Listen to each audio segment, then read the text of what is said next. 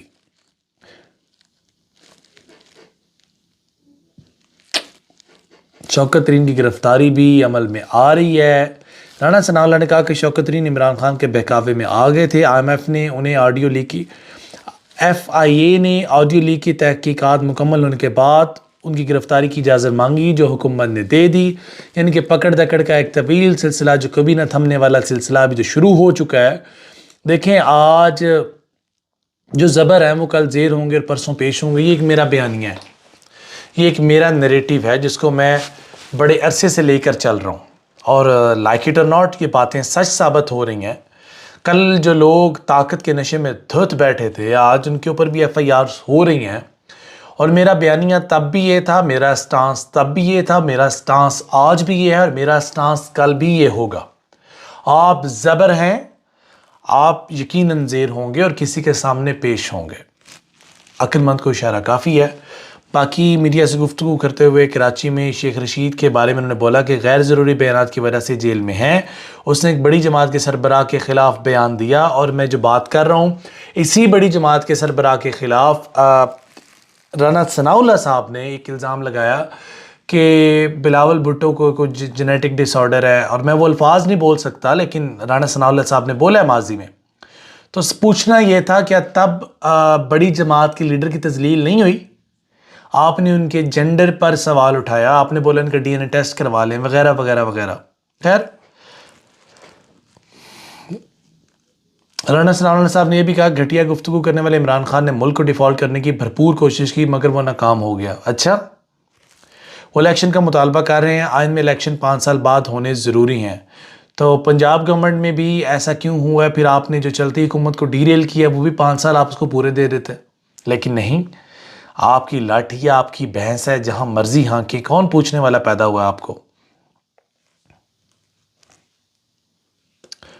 چلیں یہ تھی ڈیولپمنٹس جو مجھے آپ سے ڈسکس کرنی تھی۔ ویلاگ بہت لمبا ہو رہا ہے، آج کی اس نشست میں مجھے آپ اجازت دیں، فی ایمان اللہ، خوش رہیں، آباد رہیں، جس شخص نے اس ملک پاکستان کا برا چاہا اللہ اس کی نسلیں غارت کرے۔